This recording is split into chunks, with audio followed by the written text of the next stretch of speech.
Yo, what is up? You have found We Like the Blazers. I am Brandon Goldner. And with me, as always, it is Ryan Whitledge. Ryan, what's up, man? Not much. Just sitting here chilling on a Saturday with a cup of coffee.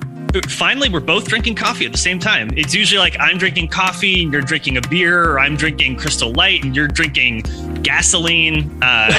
Gasoline. So I like how we have matched our drinks. Hey, quick editing note. So I interviewed Brandon Scoop B. Robinson. I messed up the date, so I had to do that interview yesterday. Ryan couldn't join, but now here Ryan and I are. And then on top of messing up the date, I also forgot to when I was introing, I forgot that we were going to talk today. At any rate, there's going to be some tricky editing to splice everything together, but all will be well.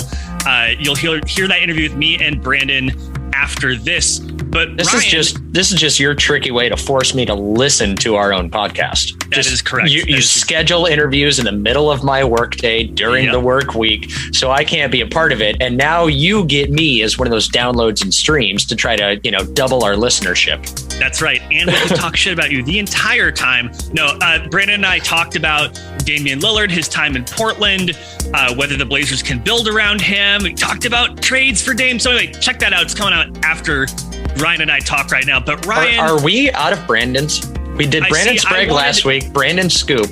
We need to get like Ryan McDonough on here. I need this evened out. He's the Odyssey NBA insider, former GM of the Suns. We probably should get him. I feel attacked. I feel attacked. We need more Ryans. That's more fine. Ryans on this podcast. I wish I could just keep finding people named Brandon to come on the show in perpetuity. That would be incredible.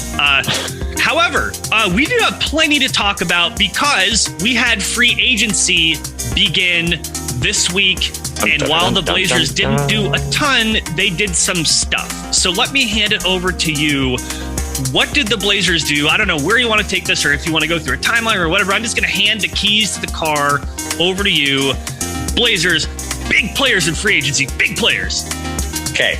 It's not coffee in your coffee cup if you think there's big players, because as free agency opens up and we all start nervously doom scrolling Twitter, I did not turn on Woj notifications because I knew that Woj and Shams would be tweeting a whole bunch of crap that I maybe necessarily did not care to see. You got Chris Paul somehow getting 4 years and $120 million from the Suns. Kudos to him for chasing that bag. But the first only $70 million guaranteed, we found out today, but still a ton. Oh yeah, that's right. That's also that's the confusing thing is now that we're past that moratorium period, now you're getting the retweets of these deals that were already. And I hate it when they're like breaking news, so-and-so signs. We're like, that wasn't breaking news. We knew he was coming to this team. They need to word these tweets as contract details, not breaking news. They want the double engagement. And beyond that, you also have this the incentives of the contract make the numbers seem bigger than it is, right? So the players' agents are like, we want you to report 40 million, but it's really these unlikely incentives. It's really only 28 guaranteed, but the 40 million is what people remember and do the clutch points graphics about. But yeah. And that's weird too. They're calling out the agents and the players' agencies a hell of a lot more in these tweets than before. So yeah. But anyway, so the Blazers, they start theirs. The only thing that we cared about at the start of free agency was Norman Powell. And before free agency kicks off, you got the Instagram photo and video of Norman Powell in his hotel room, all dressed up, free agency mode or whatnot. We're like, oh crap. And then, as we're all sitting there patiently waiting, we see the Cody Zeller thing, which we'll loop back on. We see Ben McLemore. Cody Zeller was first. Oh, excuse me. Sorry. I hate coughing on mic. But, through this then to Norman Powell, who does not use Twitter a lot, drops the 3 eyeball emoji and everyone's like, oh, what does it mean? What does it mean? And then we finally get the details. I did not think that was good news, by the way. 5 years, 90 million. Okay. It drives me nuts because I reference it a lot, but I can't find the link to the exact article. But Alex Kennedy over at Hoops Hype years ago, I want to say back in 2017, 2018, wrote this article about players and their use of social media and interviewed a bunch of them, a lot of them, a couple guys off the record, a couple guys on the record, but talking about how they enjoy screwing with fan bases and how they like doing those just side eye emojis or shrugs or like brain explode or whatever, the cryptic tweets that you see that drive us as people in the fan base nuts. They literally do it 90% of the time just to fuck with people, like around a trade deadline, around free agency. One of the guys that he interviewed, he was saying, yeah, it was, after the game, we're in the locker room and it's the day before, and it's like coming up on midnight before, the trade deadline, or before like the flurry before the trade deadline or something. And I just turned to one of my teammates and I was like, dude, watch the engagement I get from this. And all as he does is just tweet wow with the side eyes, and it blew up. ESPN took it, wondering what the heck was, what did it mean? All this stuff. They do it just to fuck with you. So that's worked. It worked.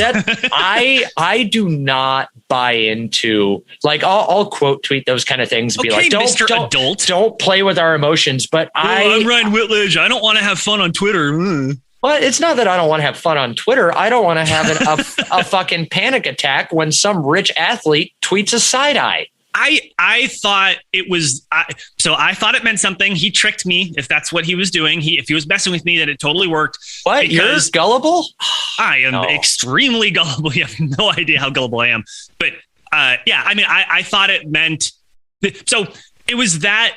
Plus, it was taking a while, and it was like after these teams that otherwise maybe would have had interest in Norman Powell had been using their money. And so at the end of it, it was down to like Portland and New Orleans, I think were kind of the two. Yeah. The teams that we were looking at with cap space, I think the biggest concern, and it was reported that most teams expected Norman Powell to re-sign with the Blazers. So it's like from a fandom and a spectator perspective, the biggest concern was that the Knicks had a lot of money to offer up. So as soon as Evan Fournier was offered the contract by the Knicks, you're like, that's one of the biggest players off the board.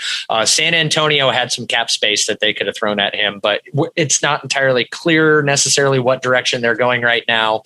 They seem to be in a bit of not a rebuild, but a retool with some youth movement. And then the Pelicans are in the position of that they're trying to impress Zion.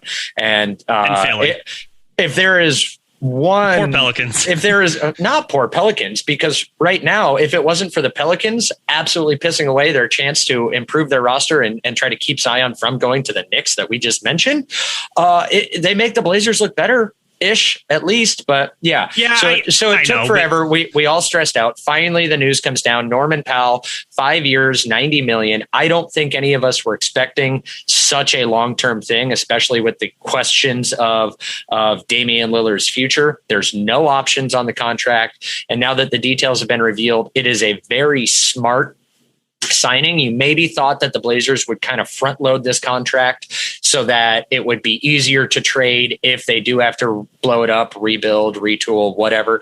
That is not the case. It is an escalating contract. I think it starts off at $15.5 million this coming season and ends at about 21 or 22, somewhere around that range. So ends it's the 20.4. Okay, but it's the escalating contract. So yes. It's a lot more team friendly right now. And then all the rest of the signings that the Blazers have made so far, like we mentioned, Cody Zeller. Wait, really quick. Did you have an opinion about the contract that Norman Powell got compared to the contract Gary Trent Jr. got? Because in my view, it evens out $18 million a year. Sure, but Gary Trent Jr.'s is 3 years, or is it 4 years with the team or player option? There's something about it, right? Where it's like 4 years, 3 years guaranteed. Okay. I believe. So here's my question, though, before we go on to the other signings. So when Neil Olshey made the trade for Norman Powell, I was among those that said, I like this trade. Norman Powell is a better player right now. The only twist to it at the time, I said, well, I'm quite sure that Olshey's worked out with Powell, that he would be at least strongly willing to re-sign in Portland. And it turns out that he did re-sign in Portland, and both players got similar contracts. Norman Powell's a little bit older, but he's a better player. So how do you evaluate now the trade that Olshey made, Gary Trent Jr. for Norman Powell? How does the fact that he signed, does it change it for you? Because it definitely did for me. I had this same belief. I figured Gary would be getting somewhere between 18 and 20 million, that he would be better suited on a team that's a little more rebuilding because he is younger, whatnot. He does have a chance to grow and improve his game in a bigger role. Norman Powell is older and entering his prime and has already shown what he can do on literally a championship team. So, I think that that Gary Trent got a very generous contract, all things considered, with his age, and Norman Powell took a very team-friendly deal, for lack of a better term, because I think most people projected him to be making, to start next season, $22 million and have it be escalating. So it doesn't change it for me. I'm not one of these people who's like, oh, well, I'd rather have the young guy that can prove it. No, that's not the window that the Blazers are in. You have a proven commodity in Norman Powell, and he's always been the first domino that needed to be set in place in order for any other possible move for the Blazers to make. And my point would be, because Gary Trent Jr. was a restricted free agent, ostensibly the Blazers could have guaranteed to have kept him had they not traded him. And with Norman Powell, he was unrestricted. This was fully his choice. That asset could have left with no value. The Blazers left sitting with no asset to replace that going out the door. And so the fact that Norman Powell re-signed, in my view, makes the trade for Gary Trent Jr. a very good trade. It codifies that the Blazers now have this asset under control through his entire prime. I don't think he's injury prone. I think that he probably fits in as like the third or fourth best player on a really, really good team, or maybe the second best player on an okay to bad team. So the Blazers can trade this contract later. Okay. So that being said, please take us through the other signings at the first. We're so exciting. We're so pumped for these former lottery picks to come home to Portland. How many times does O'Shea mention that in their press conference? At least twice. That he has, how many lottery picks from the 2013 draft, counting CJ McCollum? I think that he's just trying to run up his bingo card and get everybody who was in the lottery from that draft. It's either played for him or played for the Clippers with him before, or you were in that 2013 draft. That's all O'Shea cares about. By the way, because you're going to go to Cody Zeller, I'm assuming.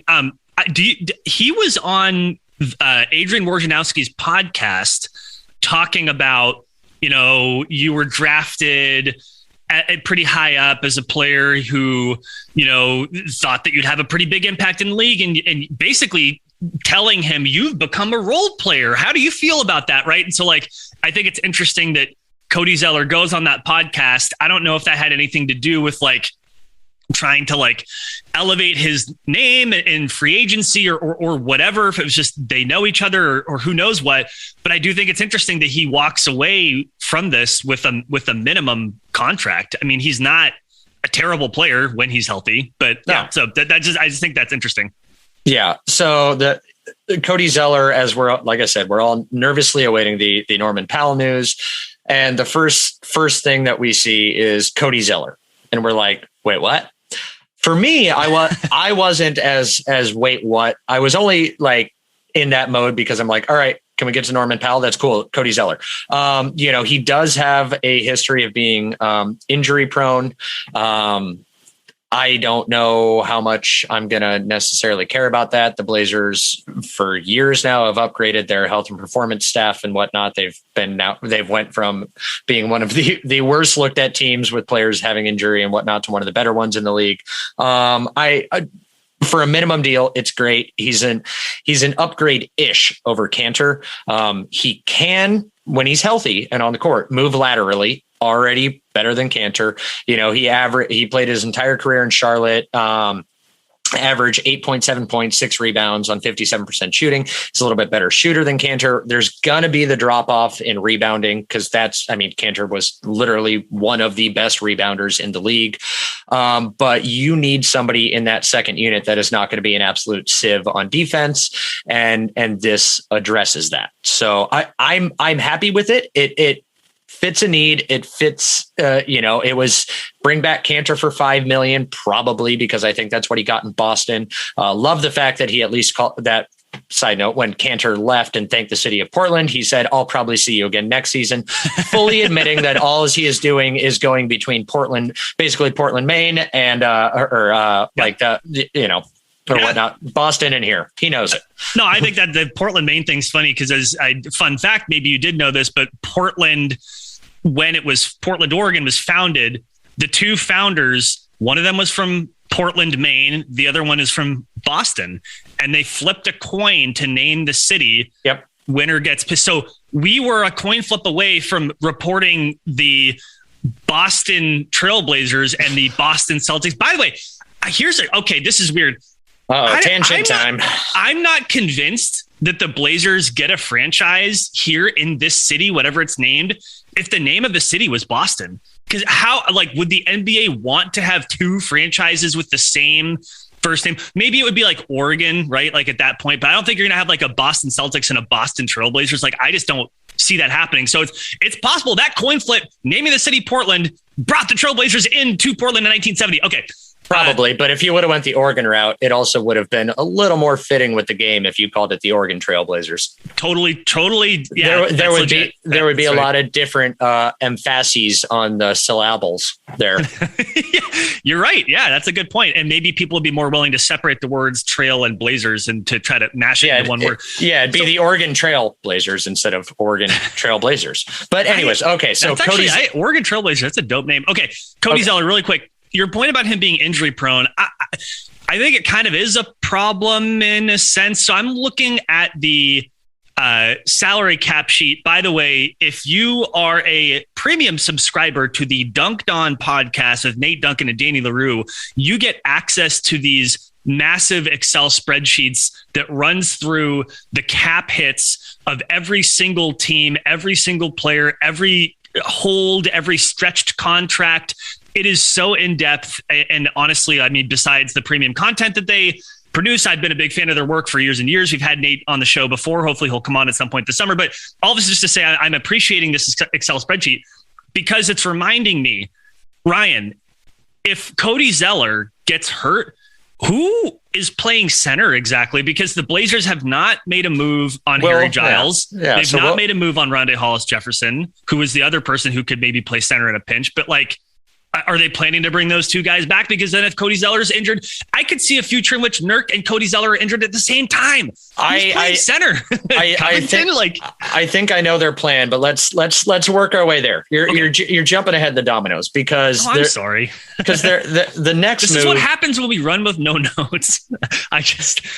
Anyway, sorry. Hey, in my defense, the no notes, you did hand me the keys and I have notes. That's true. And actually I another friend of the show, Dave DeFore, years ago told me, if you can get yourself off of notes and just be at the point where you can talk, I find that to be more engaging. And I used to do these really detailed notes, pages and pages. I've been trying to get better about like just trusting, like you and I think about this stuff a lot. You know, our opinions are not always the most well-informed or the best, but like we follow this stuff closely enough to where we can talk about it. So like, it's now 50-50 on the notes. Anyway, sorry, continue. Yeah. Yes. I go with the bullet points of things that I don't want to forget. That's about where I stand. Nothing wrong with that. But anyways, so the other signings that the Blazers have made have all been guards. And this is, I think right now, either Olshey is intentionally punking the fan base by saying, hey, you guys had an issue with a 3-guard lineup before. I'll give you a fucking 10-guard lineup and we'll see how I can roll this out here. Well, remember, Dame is not a small guard, according to Olshey. Everybody else on the roster is now. I mean, I think they signed Ben McLemore, who's, it's always funny to see how people want to spin certain things that, we brought in a sharpshooter. Okay. He's a volume shooter. Yes. I'm not expecting anything more from him than maybe what Kent Bazemore gave us when he was here. I think that's a good comp. In fact, yeah.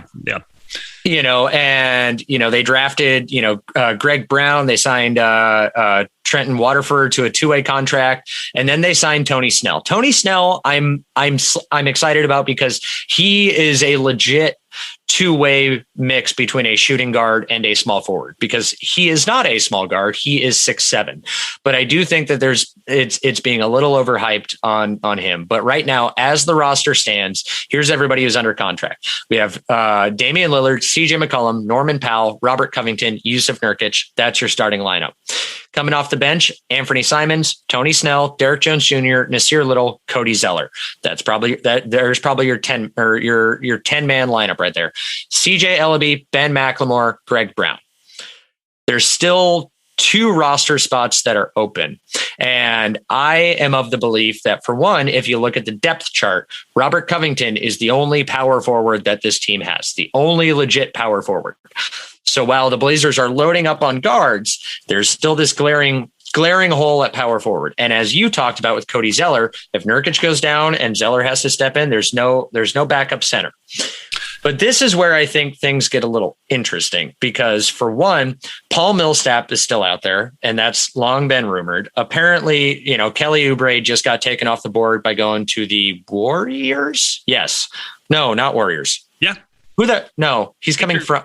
Oh, no. Who'd he go to? Son of a bitch. Damn it, to the Google machine. Why do you put us in these situations? I don't know. Hornets. That's a weird fit, but have fun in Charlotte. But I think they gave him 2 years, $25 million or something like that. But either way, it was a contract that the Blazers weren't able to necessarily match. But and apparently that was Dame's big pitch that he wanted. It's reported that he personally tried to pitch Kelly Oubre on coming and playing with the Blazers. I'll have a quick aside on that here in a bit. But if you look at the Blazers Summer League roster as it stands, there's interesting names on there. And I think you can fill out the rest of the roster with the names and have it be okay. So besides our rookies and whatnot, you have players like Kenneth Faried, who's obviously now forgiven the Trailblazers for the Nolan Smith debacle. Because if you liked watching Cantor on defense, you're going to love Kenneth Faried, especially in his 30s. I'm aware, but I like his, if you want to talk about people with athleticism and upside, I'm going to go with Kenneth Faried over, Greg Brown, who sounds super raw.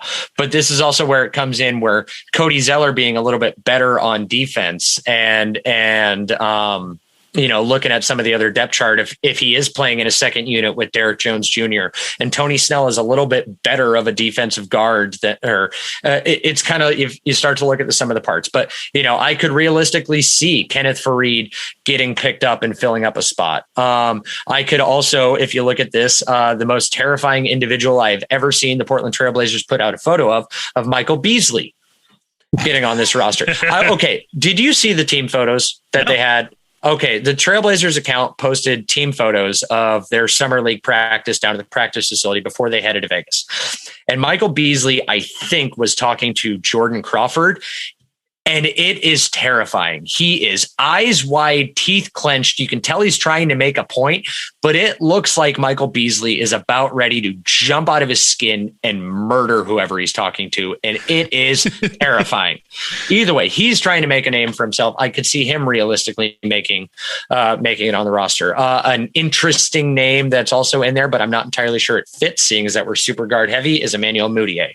But the 2 names that I'm interested that I think have a legit possibility of making the roster from this summer league team is Kenneth Faried and Michael Beasley. Kenneth Faried, I'd be the most intrigued with. The other thing I'm hoping is that they do make a play on Paul Millsap and use that taxpayer mid-level, which is a Twitter conversation we had earlier. That is true. There is one name missing from this list of potential power forwards / centers that I am surprised has not come up yet, Ryan. Well, as a Blazers fan, you should be ashamed of yourself for not mentioning this man. I'm not talking about it via trade. We're talking about free agency and signing. You want to get down the trade route? We can get down the trade route. I'm talking about somebody who's currently not on an NBA team. I'm talking about somebody who is 6'11", maybe 7 foot. I'm talking about somebody who could play power forward or probably at this point in his career, center. I'm talking about somebody who has roots in Portland. I'm talking about somebody who needs to come home. I am talking about LaMarcus Aldridge, who said that he How did that drop off my notes? How did that drop off my notes? He is exploring a comeback into the NBA. As we know that LaMarcus Aldridge retired after he had more symptoms of the Wolff-Parkinson-White syndrome that he has dealt with for a long time.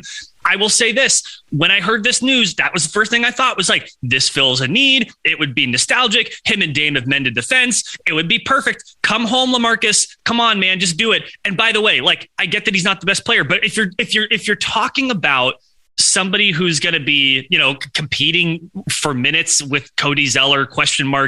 As the backup center, or I think that he's a better player right now, even at his age, than Cody Zeller. So like, And Cody Zeller's on a minimum, so who cares if you piss him off? That's what I would like to see. It's nostalgic. It's cool. It'd be a good story. Come home, Marcus Aldridge. Like, I would love to see that happen. So I'm waiting for that.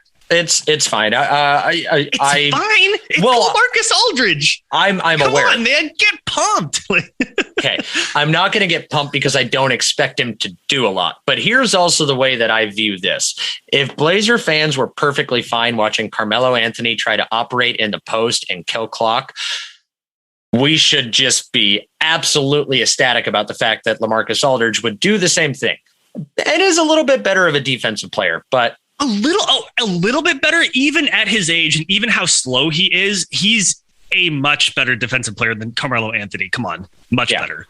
But either way, I'm fully on board. If LaMarcus can clear the medical waivers and a team physical and all that, I'm fully on board with him taking a vet minimum. I love the fact that people are like, why would he take a vet minimum? Well, he took a vet minimum to go play with, or quote unquote, play with Brooklyn last year. But also at the same point in time, his contract was bought out. He got all his money from the Spurs. He's not hurting for cash. There's that buyout option. He got a bulk of it. I think it was like 17 or something like that. 17 or 18 million of it was guaranteed in the buyout.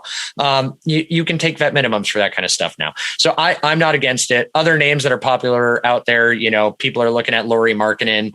But I think he's asking for a little too much money. But that brings me to this Twitter conversation that we had earlier real quick, of understanding how the Blazers want to use their options. I was a little bit confused. I got the taxpayer mid-level and the mid-level exception confused, but there are certain rules and certain things that you do. And especially with the Blazers being such a high taxpayer, or such a high salary team right now, is that if right now they have the biannual exception and the taxpayer mid-level exception to use at their disposal. The taxpayer mid-level, and I think, what do you say? They have about $6.9 million underneath the salary tax line. Underneath the apron. Yep. 6.9 million. Okay. Right. You can exceed the apron. So like right now, let's say, for the Blazers orchestrate a trade in which they send out, 30 million, but take back, 38 million, whatever that 30 million plus the 125% is, whatever that comes out to. You can exceed the apron in these trades. I mean, just look at Golden State. Golden State has racked up a tax bill of $185 million because they followed the rules and the mechanisms that are allowed.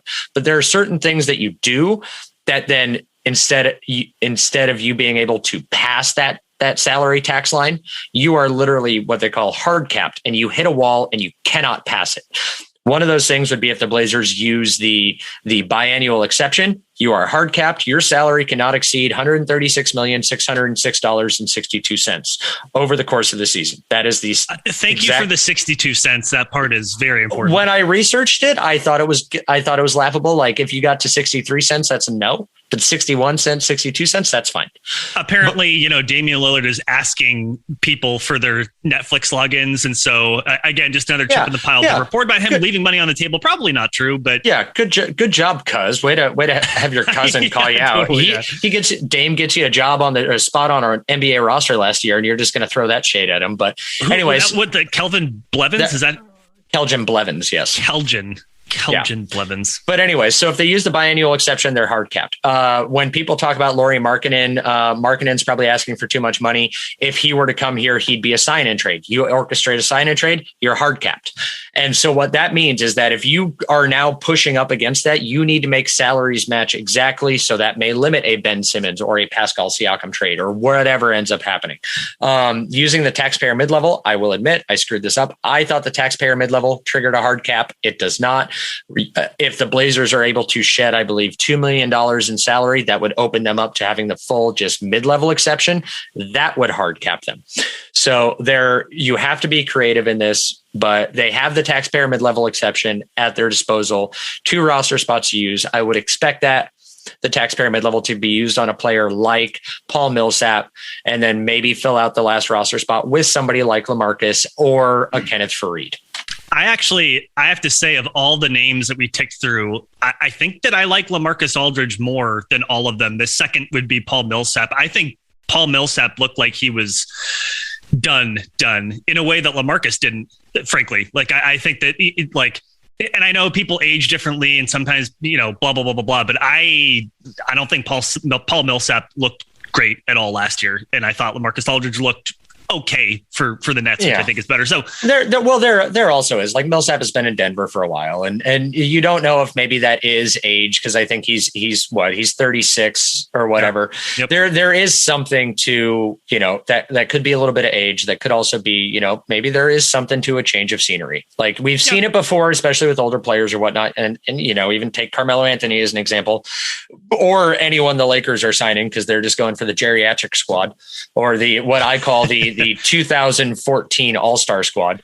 But maybe he gets a change of scenery. Here's the stuff of, he's too old, he's too washed up. And, he has one last little prove it year, and I'd be fine with him having it here. I don't expect it, but it'd be nice. So with all of these moves, you have bringing back Norm Powell, you have taking in Cody Zeller, Ben McLemore, Tony Snell. We're saying goodbye to Carmelo Anthony and Enes Kanter. And Zach Collins. And we're saying goodbye to Zach Collins. Congratulations on him getting money from the Spurs. Real quick. Okay. If any other team in the league had signed Zach Collins to that contract, we would laugh. The Spurs offer that, and we go, shit, what the hell are we missing? Because it's the Spurs. They're known as such a well-run organization, and they don't take a lot of whiffs. So when you see Zach Collins getting $22 million or whatnot from them, I'm not going to lie, there's a little thing in the back of my head going, what the hell are we missing here? A, how much of that is guaranteed? And B, I think that we know Zach Collins, the player, as he showed so far, he would become a functional NBA player, maybe even a good NBA player. We don't know if he's going to stay healthy. 7-footers with repeated stress injuries in their feet. Not a great combination, not a great track record. Like, that's the thing is, like, if you were to guarantee he'd be healthy, Zach Collins, his option would have been picked. He'd be in Portland right now. That's the thing is that the Blazers clearly thought he's done, I think. Right. And I think what the Spurs did was reasonable. I'm guessing of the 20 million, probably 7 of that is guaranteed is my guess. And hey, if he comes back and he stays healthy, I think that he's a very, very functional NBA player. He's still pretty young. It's about the health. Right. So, but with all that being said, hello, Cody Zeller, Ben McLemore, Tony Snell. Welcome back, Norman Powell. Goodbye, Carmelo Anthony, Enes Kanter, Zach Collins. As of right now, nothing has changed. As of right now, the comments... What are you talking about? We got all the guards. All the guards. Let me start my monologue again, because maybe I'll clip this out and put it on YouTube. But as of right now, nothing has changed. And like what I mean by that is that Damian Lillard said explicitly he'd like to see the roster improved, and all of the available reporting that we have as of now, and I think it's just from Chris Haynes and Jason Quick, and maybe there's somebody else who does original reporting that I missed it, have suggested the Blazers will not be making a trade anytime soon. Okay. And then we also have some reporting saying that Dame is willing to give this roster as it stands now with a new coach to give it a chance. Ryan, that doesn't make me optimistic. The history has shown that Neil Olshey is reticent at best to trade CJ McCollum. I don't have any confidence that he's going to trade him at the trade deadline.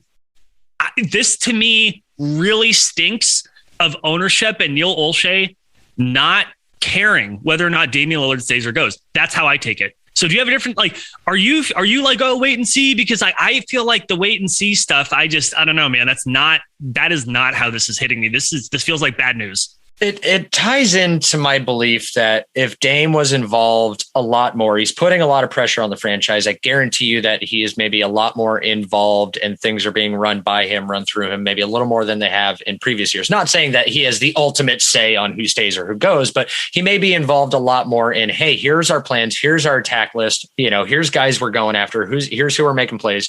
Here's what our vision is. And Dame being informed a little more than he may have been in previous years. And then to see all these guys take minimum contracts, it was reported that like numerous people that went to, or numerous players that went to teams like the Lakers or the Warriors or whatnot, turned down more money to play on those teams for a vet minimum. maybe some of those guys were on the Blazers list and got the Blazers were teams, or one of the teams that offered more money to these guys, that they turned the contract down to go join the Warriors or go join the Lakers. And maybe Dame's seeing a little more of the inside of like, hey, well, why would that guy? Okay, well, we're seeing all these guys go just take cheap deals to chase a ring. Maybe this, if we're losing out on these good players that way, I don't know. I'm just saying maybe what does that have to do with the trade though? It doesn't. We'll get to the trade thing here. But maybe that does buy a little more time and buy a little more good graces. If he's been more informed of this and not seen this offseason go, that's my wishful thinking. Now, in terms of the trade, are your lips getting sore from kissing Neil Olshey's ass? I'm not a Neil Olshey stan. You should know this about me. I'm speaking from optimistic Blazer fan here. But as far as the trades go, I want to say I'm shocked. I want to say I'm surprised that the Blazers are not going to attempt to pull off a trade or whatnot before the season starts. But at the same point in time, I'm not shocked because CJ McCollum is Neil's guy. And Neil has spent years trying to sell that the backcourt of Dame and CJ is a good enough backcourt and one of the best in the league and can win a championship. And there's one thing that Neil Olshey hates to do, and that's admit that he's wrong. In fact, if anybody can show me a Neil Olshey soundbite or article or quote or whatever where Neil Olshey admits defeat and admits he fucked up, I'll mail you $5 myself. But I got to get working on my deep fakes and collect on that $5. But yeah, so I'm both shocked and I'm not shocked. Now, the other thing, Jake Fisher of Bleacher Report put out this piece the other days, and it was very vague in kind of its reporting, saying that, that their Toronto and Portland had been in discussions in a CJ McCollum and Pascal Siakam swap, and the Blazers said no.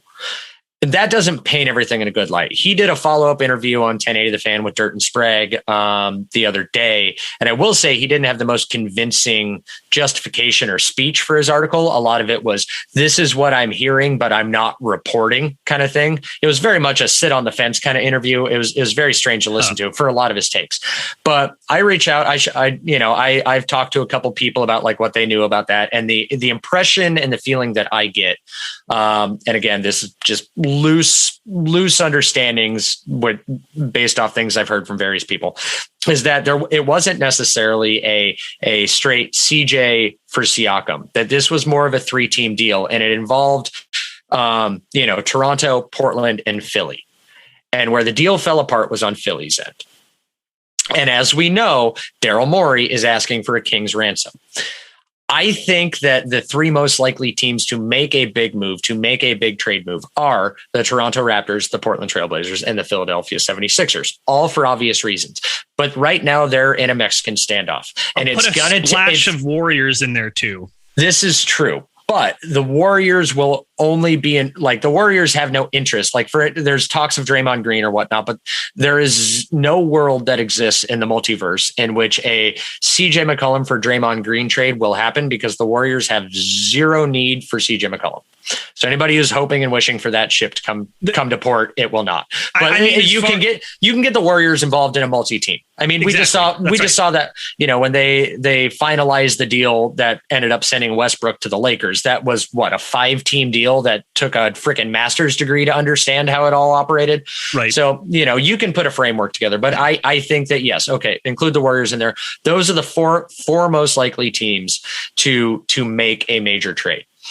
It's just right now there's a Mexican standoff, and maybe the closer you get to the start of the season, the more that these high-end offers get rebuffed, the more realistic that these trades are likely to happen. But the one thing also with Philly is that Philly ultimately has their eyes on Damian Lillard, and you'll hear more of this coming up in your interview with Scoop B. I think you guys talked about that. We did. Yep. But what incentive does Daryl Morey have to trade Ben Simmons, his number 1 trade chip, if he can hold on to him and tough it out. As irreparable as the relationship is with Ben Simmons ghosting the team, ghosting Embiid, saying he wants to be a socialite for a California team. Fuck you, you entitled 24-year-old, by the way, if you're going to be a diva like that. But, you know, what incentive does he have to trade Ben Simmons now if he can hold on to him and possibly use that to land Damian Lillard later? So there is a little bit of gamesmanship, but I do believe that these four teams will be involved in some sort of trade before the start of the season,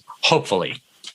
That is fair. And I will say again, like I will, you know, now my lips are going to get sore kissing Neil Olshey's ass. I agree with you. And to reiterate your point, if you're taking the most optimistic view of what's happening right now, it's that the Blazers are trying to regain the leverage that they lost when Damian Lillard all but said, I would like to see a big trade.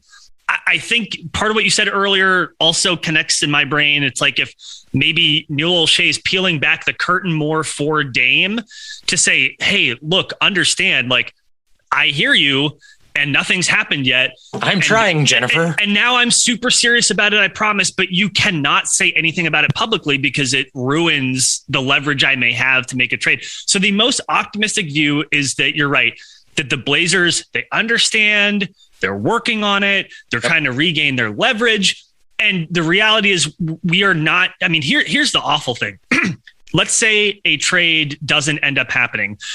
You and I will never know if Olshey tried his very, very best to make that trade happen. He put every piece he could in the pot. He was moving heaven and earth, and the other team just said no. People like me are just going to say Olshey failed at his job.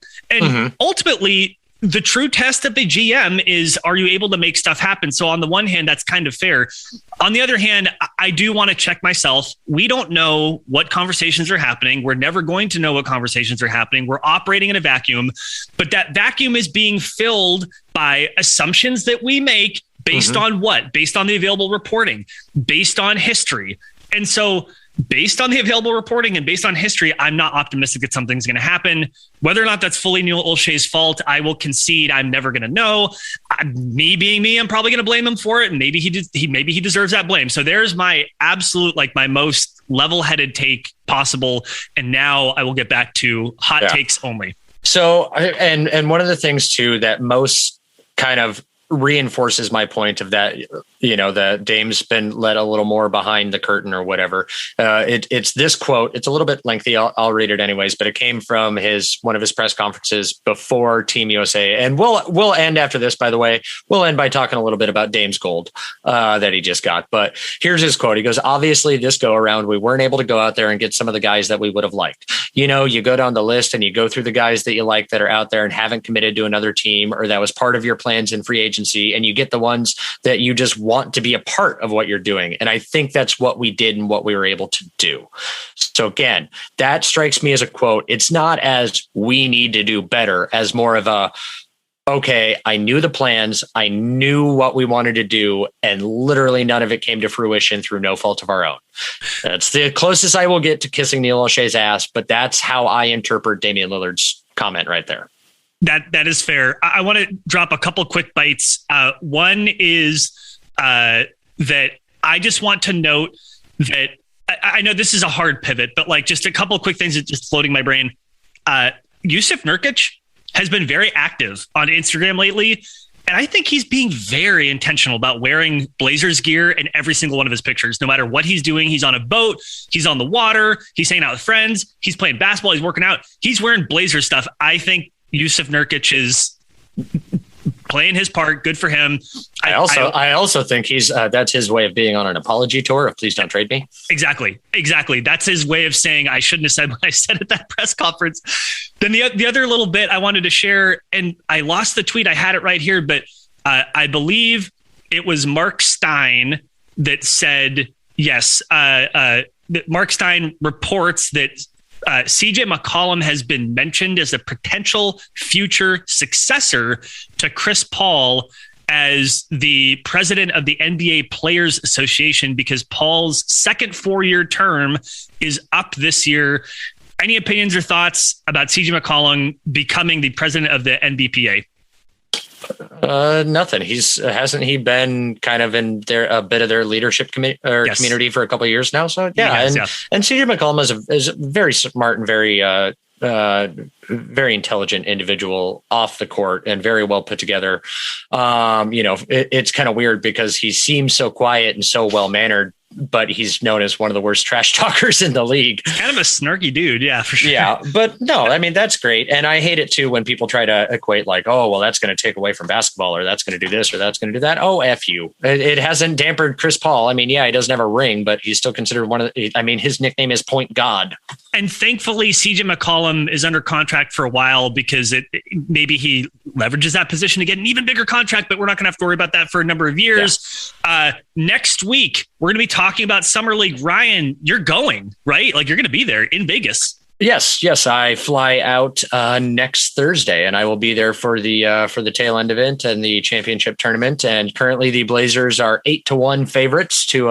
Seeing as it's funny. Of course, they're 8-1 favorites. I think the average age of their summer league roster is like 8 years over what everybody else's is. But no, this will be my second time down at Summer League. For one, it's a heck of a lot easier now, seeing as that Brandon the Hair Kennedy actually lives down in Vegas, and it is 15 minutes off the strip. So it's a lot easier to just hop a plane and go stay down at a buddy's house. But the three of us, we have turned this into an annual guys trip of going down and hanging out down there. And I recommend it. It's a fun experience. I got into some shenanigans that I've mentioned before the last time I was down there, but it is extremely interesting to walk around, Thomas and Mack Center, and go from like this practice court gym here, where to get to your seats, you're walking on a court and kind of stepping around journalists and players and whatnot. You're sitting up in the stands, and there's rookies from the teams that just finished playing that are up there icing their knees that you can just chat with. Almost anybody who's anybody from the media you can find and hobnob with and get some like inside stories and inside scoops. It's a great experience besides just watching the basketball itself and watching young players. So I'm super excited. And like I said, this is a yearly thing, and I may have to try to drag you down there next year. I mean, Brandon's house down there, it's the real estate was kind of cheap when he bought it down in Vegas. So he has an entire recording studio. Okay, that thing is the size of a closet, but yes, he does have a recording studio. I believe it is a 7-bedroom, 4-bathroom house.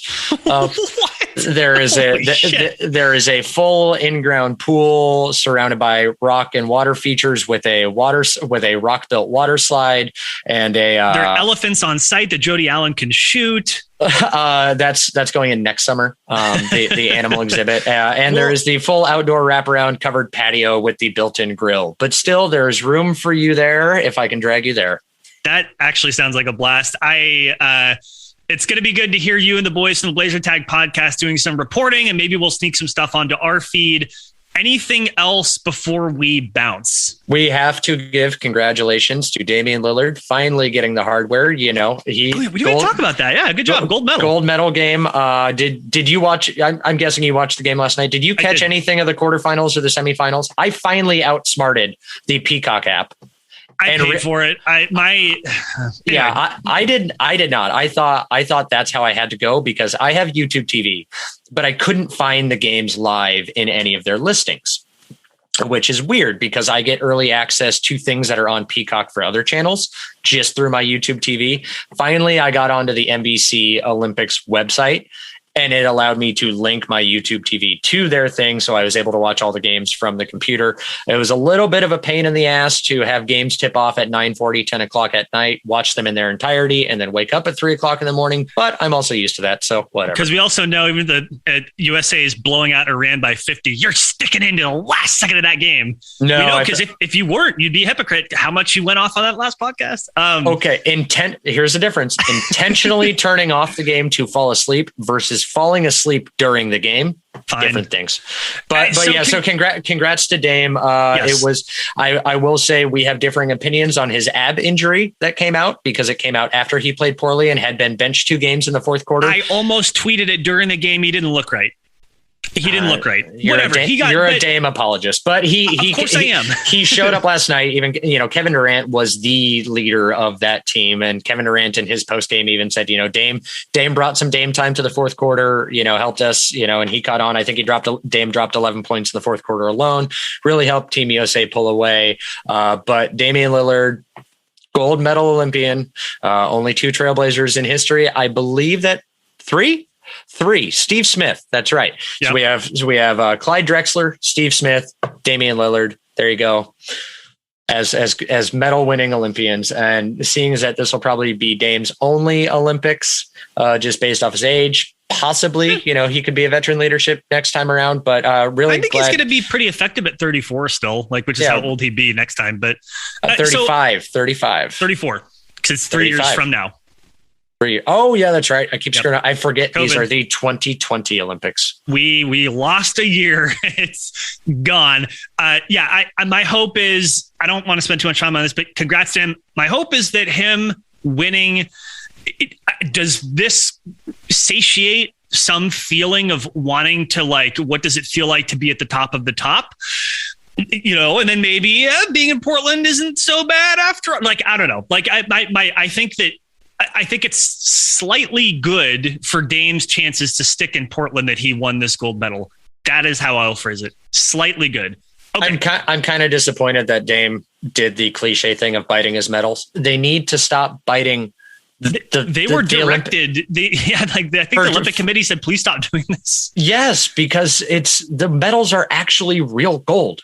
And real gold is, it's still to a degree, but gold is softer than human teeth. You can put bite marks in it. It ruins it. Photographers think it's cute and cool, so they ask him to do it, but they need to knock it off. It drives me insane. But see, that's how they know I feel like my mom is that you can, Anyway, I feel like a parent yelling at my kids. Please knock it off. I'm going to hit you with a stick. But anyways, all right, we'll wrap it up here. Brandon, you have your interview coming up with Scoop B, which we will kick to now. Until next time, I will report back from how Summer League was. Okay, see you soon. See ya.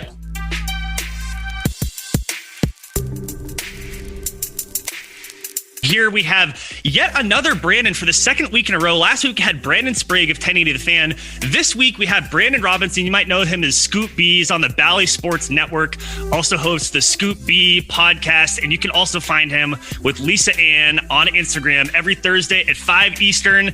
It's another Brandon. Brandon, what's up, man? How you doing? What up, Chief? It's been a while, man. I think it's been like a year or so. We've been trying to make it happen. Glad to be here with a fellow Brandon. Yeah, no, for sure. You were on, I think you were on when I was still with the Trailcasters with me and Keith. So yes. That was a couple years back, but no, I appreciate you taking the time. You are, let's just dive right in. I want to respect your time, maybe, 25 minutes, something like that. But let's talk about the Blazers, first of all, because I have to say, I was talking a little bit before we started recording. I think it's always helpful to get an outside perspective. I think it's helpful to talk about NBA teams. Yes, with the people who follow them. Yes, the local reporters. That's all good. But I think if you don't talk to people who are plugged into the NBA and who are following kind of the whole ecosystem of the league, I think that you're missing something. So let me start here. For the last couple months, Damian Lillard has made clear that he wants to see some improvements to this Blazers roster, which seems totally reasonable, right? I mean, you had reporting from Chris Haynes several months ago with rumbles about how he wanted to see the roster upgraded. Those rumbles have gotten stronger. Dame has now said it himself explicitly. And then you even had today, I forgot that this just happened, but he was talking at Team USA. Someone asked him about free agency. And he didn't seem super excited about what's happened so far. So let me get your opinion. What is your take on the Blazers situation, and specifically with trying to make Dame happy? From your perspective, how have you been seeing this all play out from your end? Well, firstly, when I look at Damian Lillard, I look at him as a top 10 player in the league right now. And so when you have that cachet, it's pretty well known, or pretty much just a foregone conclusion, that you have supplemental help on your roster. Yeah. LeBron James has that in Los Angeles. Kawhi has that in Los Angeles. Steph Curry has that with the Warriors. In Philadelphia, albeit what it may currently, Ben Simmons and Joel Embiid have each other. With that being said, if you're a top 10 player, you should have assets and help.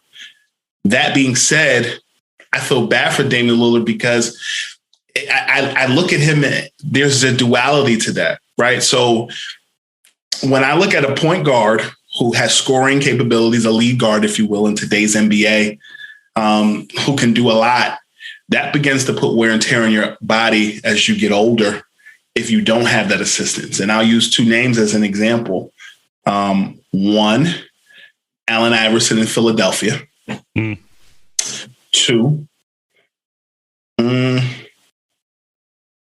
kind of reminds me of a loyalty situation like Kevin Garnett had to Minnesota. KG, yeah. When he ultimately asked to be traded and he went to the Boston Celtics, and that very next season he won a championship. And so when I look at the situation with Damian Lillard, I think one of the things that's kind of disappointing is, one, with all due respect to the city of Portland, I don't think people are breaking their neck to go to Portland to play.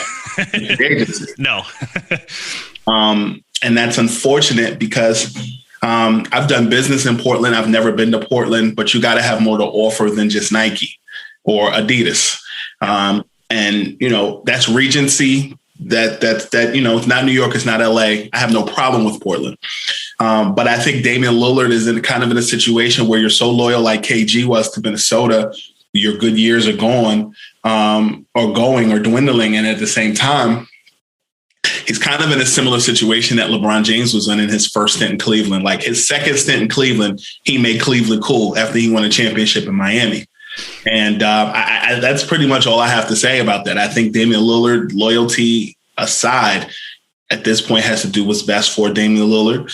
And from all intents and purposes, New York, Boston, and Philadelphia, in my mind, piecing together what I've seen, what I've heard, and what make logical sense, are the best destinations. Yeah, I mean, I'm not gonna disagree, particularly about the point about Portland. I mean, you're right. Like, this is not a city where a lot of NBA players are like, oh, like, yeah, I definitely want to live in Portland because why, right? Like, but let me ask you this. You said that Damian Lillard is a top 10 player. I agree with that. In your view, do you think you can build a championship level team around Damian Lillard? Do you think that that's possible? Like, if you had your choice of players who may be available by trade, even if you kind of like take unreasonable routes to get there, like, can you build a title contending team with Damian Lillard as your best player in your view? In Portland? Anywhere? Yes. Okay. So I think that's important though, because like, there are some people who say, hey, I think that he's a really good player, but you actually can't build a title team around him. So if you take that as fact, which I also do, I agree with that. I think that you can. Then let's look at Portland first, and let's talk about those other teams. So the one in Philly is particularly appealing, or if I were Damian Lillard, just think about my teammates. But in Portland, don't have a ton of assets, right? You have your picks moving forward, first round picks. Okay, fine. Don't have a lot of tradable contracts that are super attractive. I mean, CJ McCollum, he's a great player, not an all-star. He's making near max money, $30+ million a year for many, many years.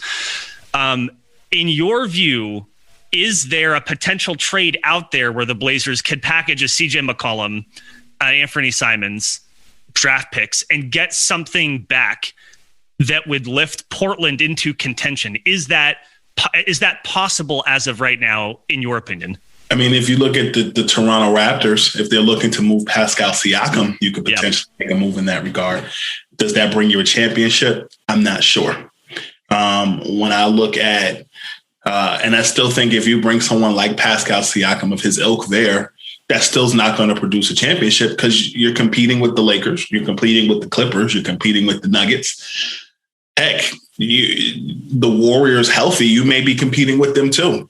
And so, yeah, I think you can package CJ McCollum, but I think at this point, Lillard is looking for a championship. I don't see him looking for just playing competitively. And I think when you sit in Tokyo and you're around, like, look, even when you're sitting in Tokyo and you're sitting with Draymond, multiple champion, right?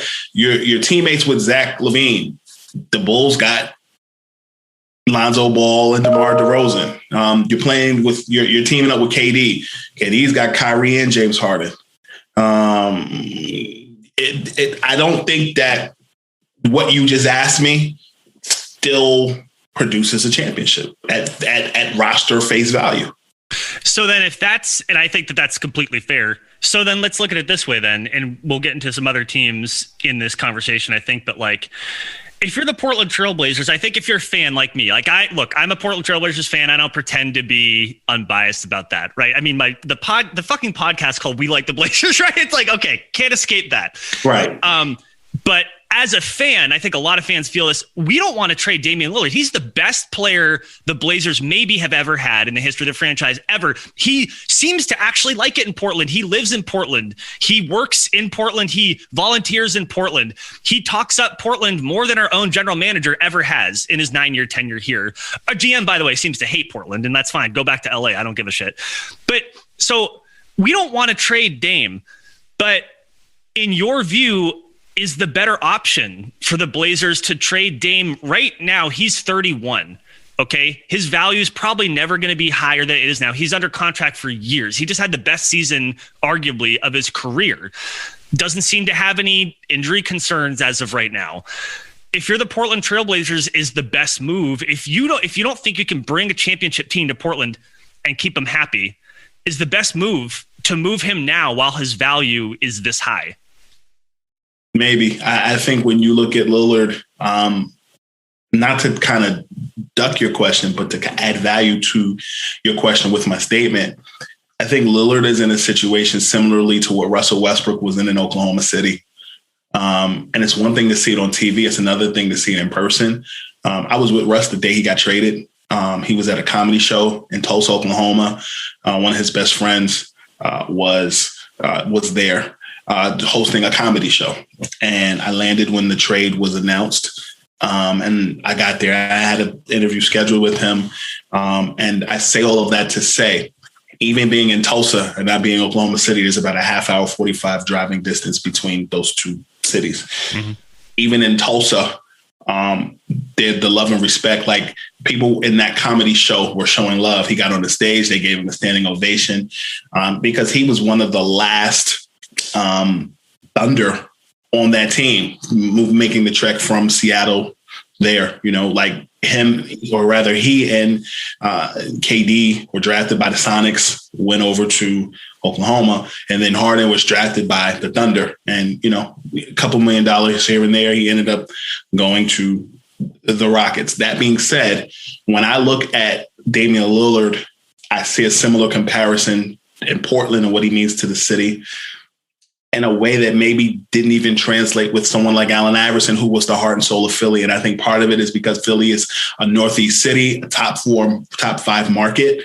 The smaller markets have a certain level of love and respect for their stars that just translates different, in my mind, from larger markets. And so I think the fandom, the fact that he's beloved, it's hard to let that person go. You made mention of the fact that Lillard was the best Blazer ever. I'll add, he is the best Blazer ever since Clyde Drexler. And the love that y'all still have for Clyde Drexler to this day, you would think he just retired yesterday. And so when you have a star and you have a star who embraces that city and he or she loves a city, you want to hold on to it as long as you can. I mean, even somebody like Kevin Duckworth, God rest his soul, is still, loved to this day. And I just think that's credit to you guys, the city and your franchise. So I think, yes, if you're going to trade him, this is probably the best time to do it. And I hope this is not a solo clip, because there's so much context that goes to that, because I just think that he means so much to the city, and he's never given you his behind to kiss. He's always been respectful.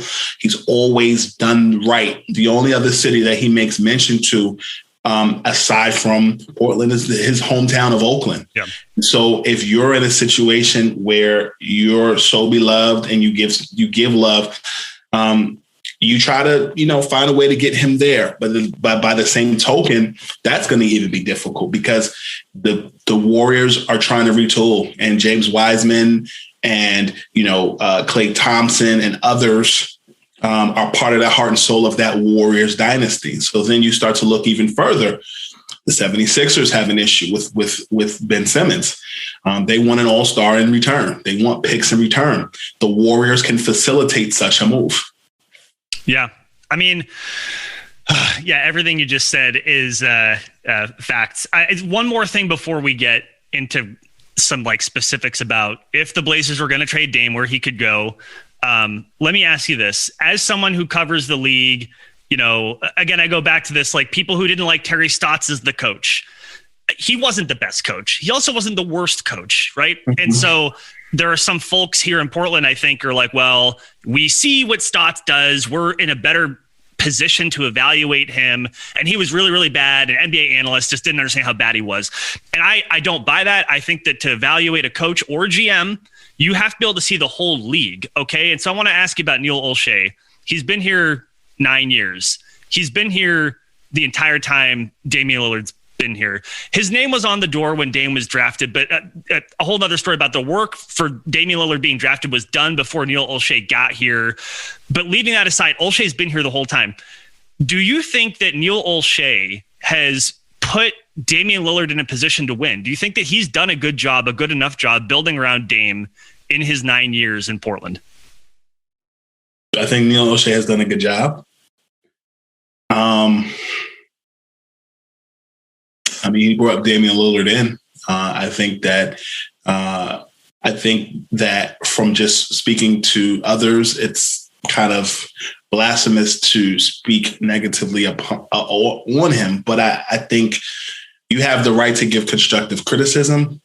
You also have the right to ask for more. And so if you didn't win a championship, you have the right to criticize. And I think this kind of is in line with kind of Carmelo Anthony's plight. Always been an all-NBA player, always been congenial with reporters, always, well-liked by younger folks, people that are his contemporaries. But the one thing that was missing was a championship in his display case. I feel like comparatively, the Lakers and the Spurs in the West were always his Achilles heel, talking about Melo. I think Lillard is in a similar situation where you expect of a top 10 player that he wins a championship. I think prior to Anthony Davis going to the Lakers, he was a top 20, 25 player. Going to Los Angeles made him a top 10 player, both by optics and by winning a championship. And I have that same expectation for Lillard. I think Olshey being there for 9 years, not producing a championship in a competitive West for obvious similar reasons, there was just better teams out there, gives you the right to criticize. I don't know him. I've never met him. But at the same time, I do think that they haven't won a championship. So we start there. You have a top 10 player. He seems unhappy. You find a way to keep him there to win a championship. But there are just certain teams in my mind that just don't win championships. All 30 teams are, as a team, is not going to win championships. And I'll add this. When I was watching the Phoenix Suns against the Phoenix Suns in the finals against the Bucks, I said to myself, damn, certain people just aren't supposed to win championships. When you and I feel like they had two opportunities to do so, 93 and now, and this was their best chance. Michael Jordan's Bulls were going to just kick the Suns' behind no matter what. And Portland was in a similar situation in the finals in 92. I don't want to speak bad on your team, but there's just certain teams that just don't win championships. And then certain teams they're like, oh, wow, the Heat won, but they're electric. The Cavs won, but they had LeBron, and LeBron had to come back. And if it wasn't for LeBron leaving and really it was a sign and trade, they would have never got Kyrie or Tristan Thompson. Yep. I don't want to speak negatively on Portland, but everybody's not going to win a championship. That's true. No, and you're not at all. And like, look, the best chance the Blazers have had in my lifetime, because I kind of agree with you about in the early 90s. I'm not sure they were destined to win either of those times. I think it was in 2000. I think it's when they blew 15-point lead Game 7 against the Lakers. That was it right there. They had a squad. Damn. Yeah, that was such a good team. It was so much fun to watch. Scottie Pippen, Steve Smith, and like She Wallace, Damon Stoudemire, Bonzi Wells. Yeah, it was, man. So before I make myself sad thinking about that, one thing you said about Anthony Davis caught my ear, which is, he became a top 10 player partially by nature of playing with LeBron James. I would love to see what Damian Lillard would do with that kind of talent for his teammate, right? Like, he's the last time Damian Lillard's had an all-star teammate was LaMarcus Aldridge, right? Before he left in 2015. And LaMarcus Aldridge, borderline all-star, even though he made it 6, 7, 8 times, and really good player, no doubt about that.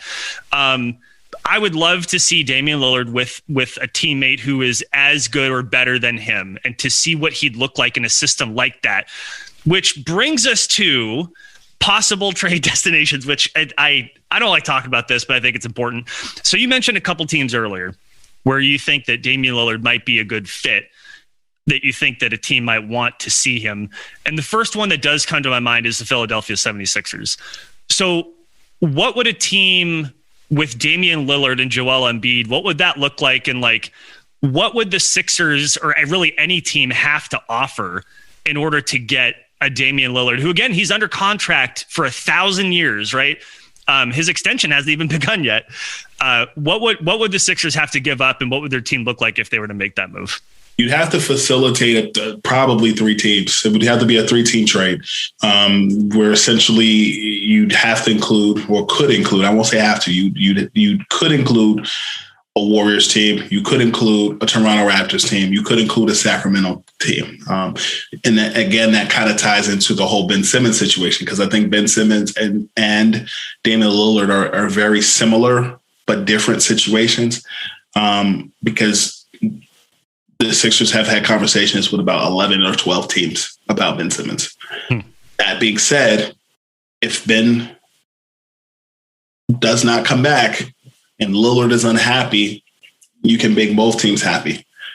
So you'd have to include a package with the Warriors. I keep saying have to, but you could include a package with the Warriors, the Sixers, and the Blazers, where you would include James Wiseman on the Golden State side. You would have picks. You would also have Moody, potentially, who's been playing well in the Summer League. And I think you'd be in a situation where the 76ers would likely have to include Matisse Thybulle or Tyrese Maxey. And then on the Blazers side, you have to provide Damian Lillard. And so that's a scenario there. Aside from Damian Lillard, the Sixers could even include a 4th team. I know that they've had conversations with the Sacramento Kings. I know Buddy Hield has not been happy since he didn't get his extension while Vlade Divac was there, and then was disappointed when Vlade left. So, Philadelphia has, from what I understand, has salivated over Hield for years. And so I look at that situation there. You could include a 4th team, and you kind of saw in that Spencer Dinwiddie trade, or sign and trade, that was ultimately 4 teams that were involved. The Lakers were part of the Russell Westbrook trade that got, Kyle Kuzma to Washington, that got, you could include a 4th or a 5th team. And, I spoke with some folks over in Washington that told me they were taking their time. And so in the same breath, that could be said with the Warriors and the 76ers. If Ben Simmons is unhappy, help him. If Damian Lillard is unhappy, help himself there too. What's going on with Ben Simmons in Philadelphia? I mean, you had, both Joel Embiid and Doc Rivers kind of throwing him under the bus, right, in their last loss after the playoffs. And now, I thought I saw some stuff today where it seems like Ben Simmons isn't even returning calls from the team. Like, do you know, like, what's like, how untenable is that situation? Like, how unhappy is he really? Yeah, that was a report from Jason Dumas out in Oakland, who is from the Philadelphia area as well. We have mutual friends. What I'll say to you is the situation with Ben Simmons, from all the things that I've heard and things that other stuff that has been reported, honestly, this has been something that, has been kind of a thing for a couple of years. I think that if Ben Simmons is ultimately moved, it's going to remind people 10 years from now of a similar situation in Orlando with Shaq and Penny years ago, a dynasty missed. This is a situation in Philadelphia, even in 2019, they were a Kawhi Leonard jump shot away from going to the finals. And then, this season they were being talked about in the same breath as Brooklyn, and Milwaukee ended up winning the championship that year. So in answer to your question about Ben Simmons, I know that the 76ers have had conversations with teams since last year. I know that there are teams that Ben Simmons would benefit. I think one of the things that gets lost in translation, particularly in 24-hour news coverage and digital media, is this.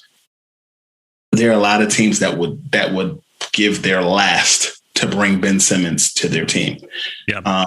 And the only criticism that we have is the jump shot, but we never talk about his playmaking ability. That being said, when someone is special in a good way, not special, when somebody is special in a good way, you have to put different things around them to cultivate that level of specialness, if that's a word. Yeah. And so with that being said, a team like the Warriors would fit him like a glove. Heck, a team like Sacramento would fit him like a glove. I think another team that gets lost in translation quite a bit is the Denver Nuggets, who have a lot of assets that they could move to potentially bring some Ben Simmons in there. I think Michael Porter is a great piece that would flourish quite well in Philadelphia. And so I think, when you look at Ben Simmons, I think he's temperamental, but who isn't sensitive or very particular about what they're good at. And so I think sometimes, like, I won't dog or I won't bash Ben Simmons because I think he's a talented player. And I think that in today's NBA, the point guard has transitioned into being a scorer. And you criticize a point guard being a scorer, but I know in the 90s and the 80s and the 70s, the goal of the point guard was to be a playmaker. And so I think even in last season, when Brett Brown was the coach of the 76ers, I spent some time with the Sixers last season when pre-COVID and even like on Zoom calls. Mm-hmm. I like the way Brett Brown used him going into the playoffs at the 4, sagging at the elbow. Like, I feel like when I look at Ben Simmons, I feel like you have to utilize him like Miami did in year 2 when they won a championship with Eric Spoelstra.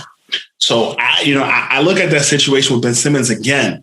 People talk about his jumper, call him this, call him that. He's a talented basketball player. He's just got to be, you change a plant's environment and you water it and you let it grow, it's going to flourish into a nice plant. And I feel like that's what's got to happen with him. I think a team like Denver would benefit him much. A team like Minnesota would benefit him much. Yeah, and I've always thought the fit between Ben Simmons and Embiid was a little odd. I mean, Embiid's a talented perimeter player, but he's at his best around the hoop. And Ben Simmons has to have some space to cut he's not going to be floating out on the 3-point line. Like, you need to give him space inside to work. I never thought that fit was the cleanest. Joel Embiid is literally tall Allen Iverson from the perimeter all the way to the hoop. Mm-hmm. Meaning guys are going to watch him stand around dancing. He can face you up. He can back you down. He can play well defensively. He's just a free-flowing artist that can even command a double team. I think he's literally Chris Webber, Hakeem Olajuwon, and flashes of Rasheed Wallace all in one. It's never, ever going to happen. It'd be so much fun to see Dame and Embiid play together in Portland. That's not going to happen. So, hey, yeah, if Dame wants to go, if the team can't build around him, I think this is something that you'll find too, Blazers fans. I don't think there's any of us that are ever going to blame Dame when he gets to the point where he says, I got to go. I mean, he's given everything to the city. He's probably like, even when I was a little kid, like I always valued the team more than any individual player, even Clyde. this is the first time in my life I'm like, wow, I mean, I really, really, really, really wouldn't blame him one bit. Let me get you out of here with one more question, because there's been a lot that's happened around the NBA. Not so much of the Blazers during free agency. A lot of movement has happened. I don't know how many more pieces there are really to fall. I mean, my thought was that once you get the free agency piece sorted out, that maybe you'll start seeing some trades happen. You mentioned Siakam, you mentioned Simmons, you mentioned Beal. In your view, is there anything that NBA fans? Oh yeah, go. Yeah, sorry. I didn't mention Beal. Okay, Beal, my bad. No, but you're fine, because Beal was a piece pre-trades that many people thought would be gone. And I think he had the world as his oyster in that regard, because he sat back. Beal, like Lillard, or in a situation where they are beloved by those constituents in that respective city.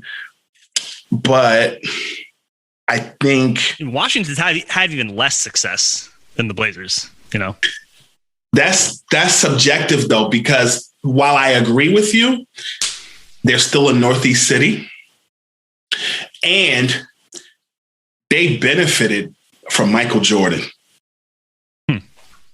Yeah. They also benefited from having a playoff run with Gilbert Arenas, and then transition from Gilbert Arenas to John Wall. And I think that this resurgence, bringing in Russell and then using Russell as a trade piece to get Kuzma, to get Kentavious Caldwell-Pope, and to get Montrez, and then to ultimately get Spencer Dinwiddie. I think that this team is definitely, on paper at least, a top 8 team.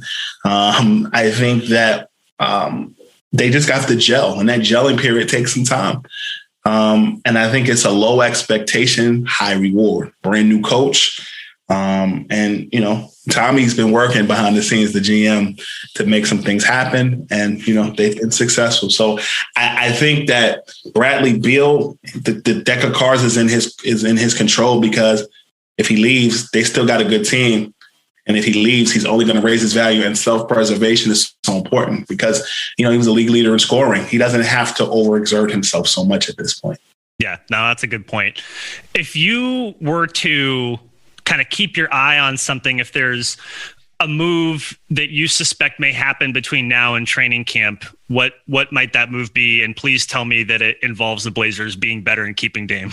Well, I'll tell you what. I find it interesting that Kevin Knox is now not on the Knicks Summer League team, because I felt like Knox, like Moody and Golden State, were going to be used as showcase pieces for other teams.